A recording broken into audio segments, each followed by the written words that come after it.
Okey gang, kepada mana-mana badan kerajaan ataupun swasta yang nak buat baju korporat untuk staff tapi tak tahu nak buat baju korporat tu kat mana.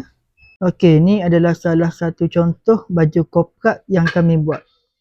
Yang ni kita customize Okeynya customer nak macam mana kita custom. Contoh customer nak butang, ni nak butang colour gini.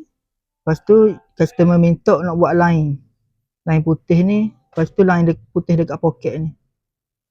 Lepas tu yang ni untuk bahagian tepi ni, yang logo ni kita bersulam logo ni. Okey, lepas tu kalau anda tengok dari segi jahitan ni, dari segi jahitan memang kemas tak ada kata ada bulu-bulu ke. Tengok kemas jahitan ni.